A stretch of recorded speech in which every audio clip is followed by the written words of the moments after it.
여러분 안녕하세요.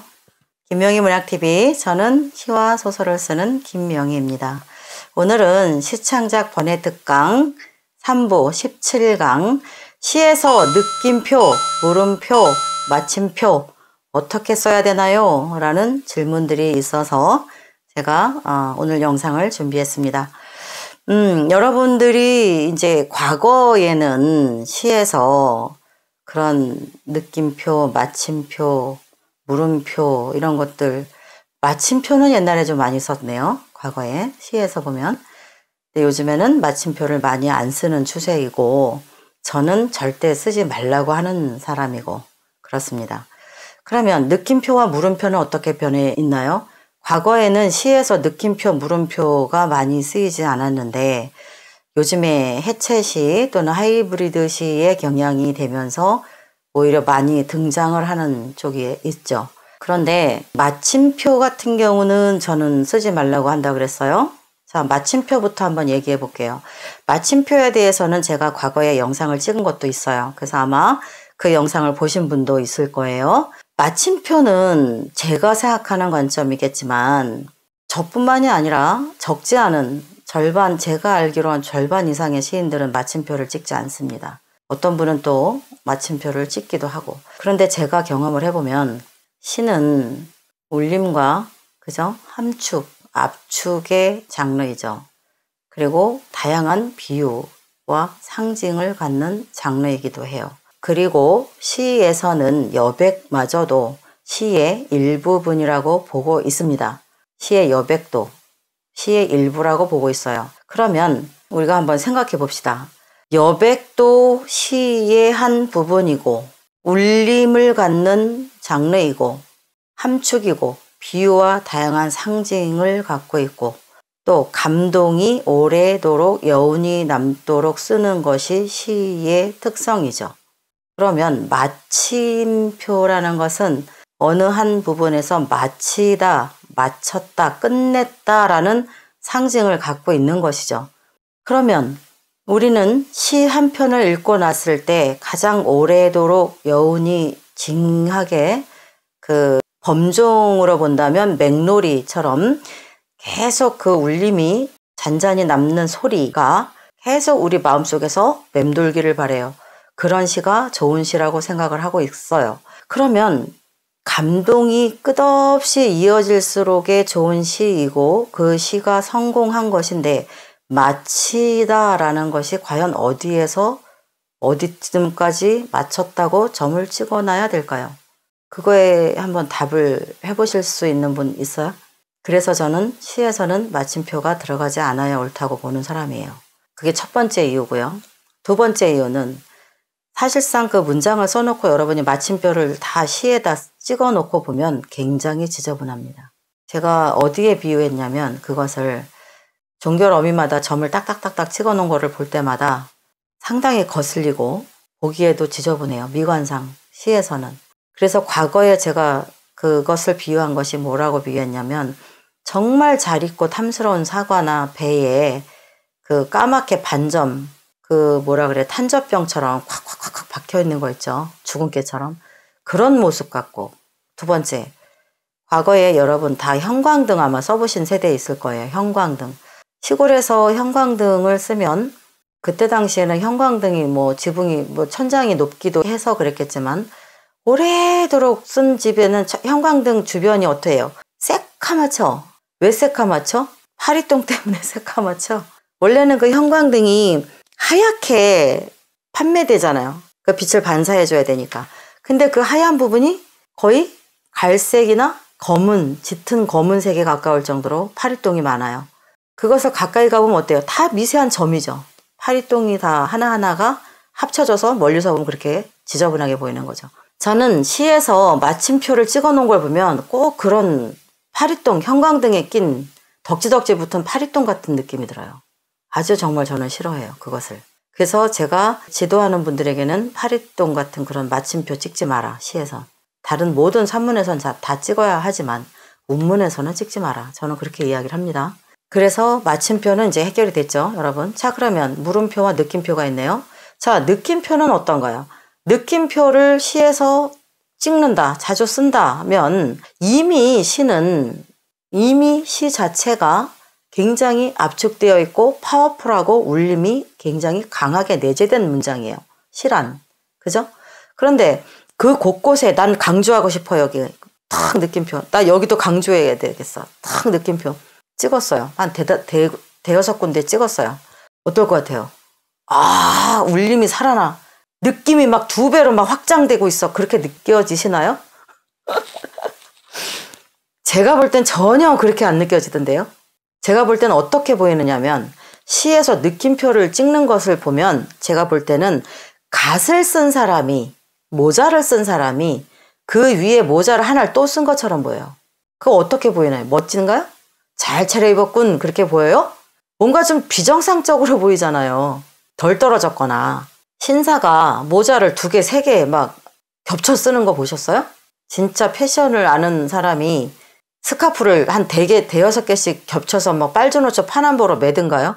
아니잖아요. 이미 시 자체가 많은 감정이 함축되어 있고 압축되어 있고 울림이 가득 차 있는 것이 시의 특성인데 거기에 느낌표를 또 막 찍어줘야 한다? 그건 아니라고 봅니다. 신발을 신고 또 신고 모자를 쓰고 위에다 또 쓰고 넥타이 맸는데 하나 갖고 부족해. 좀 더 강조해야 되겠어. 넥타이 2-3개 메고 다녀요? 누가? 아니잖아요. 지나친 건 부족함만 못하죠. 이미 시 자체가 굉장한 울림, 굉장한 파급력을 갖고 있는데 거기에 강조를 한다고요? 시 전체가 다 강조 자체인데 이미? 제가 볼 땐 그렇습니다. 그래서 저는 시에선 느낌표 안 씁니다. 오히려 안 써야 된다고 보는 사람이에요, 저는. 자, 그럼 해결됐죠. 그럼 물음표 남았네요. 자, 물음표 같은 경우는 우리가 시에서 의문문에 쓰겠죠. 질문하거나 나에게 확인하거나 또는 뭐 반문하거나 독백일 때도 뭐 다양한 곳에서 의문형 문장에 질문형 문장에 쓰이죠. 그런데 요즘 많이 씁니다. 저는 많이 쓰는 편은 아니죠. 저는 종종 쓰고. 그런데 여러분이 이렇게 생각을 해볼 필요가 있어요. 물음표가 예를 들어서 시 한 편에 의문형 문장이 5개가 들어갔다. 예를 들어서 삶과 죽음이란 뭘까요? 이렇게 들어갔다. 그런 부분들이 5곳이 생겼다. 가정했을 때 의문형이니까 다 거기다 물음표를 붙였다. 상상해 보세요. 혼란스럽고 지저분하죠. 그렇지 않을까요? 제가 쓰는 방법을 말씀드려 볼게요. 저는 예를 들어서 시 한 편에 의문형 문장이 5곳이면 그 5곳 중에서 물음표 기호를 넣는 곳은 하나나 2곳만 넣어요. 여러분 한번 참고해 보시기 바랄게요. 의문형 문장이 5곳인데 막상 물음표 기호를 넣는 곳은 1곳이나 2곳만 넣는다는 거죠. 저는. 왜 그럴까요? 여러분이 이 영상을 보신 다음에 한번 직접 실험을 해보세요. 제가 다양한 관점에서 실험을 해본 결과 의문형 문장일지라도 물음표를 넣었을 때와 넣지 않았을 때에 여러분이 읽을 때 느낌이 미세하게 차이가 납니다. 어떤 차이가 나느냐? 물음표 기호를 붙인 의문형 문장은 더 힘이 세게 느껴져요. 호소력이 강하게 느껴집니다. 의문형 문장일지라도 물음표가 없는 문장은 여러분이 읽어보면 톤 다운되고 잔잔한 질문으로 느껴져요. 고요하죠. 정적입니다. 그렇게 기호가 붙느냐 안 붙느냐에 따라서 동일한 의문형 문장임에도 미세하게 갈린다는 것이죠. 그랬을 때 자, 반대로 5개의 의문형 문장에 물음표를 다 붙여놨다면 제가 앞에서 이야기했듯이 물음표 기호를 붙이면 질문이 더 강하게 느껴진다라고 했으면 그 기준으로 봤을 때 5번의 강한 질문이 우리에게 전달된다고 생각할 수 있죠. 그랬을 때 우리가 피곤하지 않을까요? 굉장히 피곤할 거라고 저는 생각합니다. 시에, 그 짧은 시에 5번의 질문이 꽝꽝 저에게 외치듯이 들어온다면 엄청 피곤할 것 같아요, 저는. 저 혼자만의 생각일지는 모르지만 제가 생각할 때는 그렇습니다. 그런데 짧은 문장에 5곳의 의문형 문장이 들어갔을 때 그 중에 한 곳이나 두 곳만 물음표를 붙이고 나머지는 그대로 놔뒀다고 쳤을 때는 여러분이 그 시를 읽을 때 강한 질문 같은 질문형 문장은 한두 번에서 딱 느끼고 끝나죠. 나머지는 독백형이나 톤 다운된 고요한 질문형의 의문 문장이 되는 것이죠. 그랬을 때는 그 시에 여러분이 더 몰입되기가 부담이 없어질 겁니다. 저는 그렇게 경험을 느껴봤기 때문에 제가 이야기할 때는 의문형 문장마다 다 물음표를 붙이지 말라고 얘기합니다.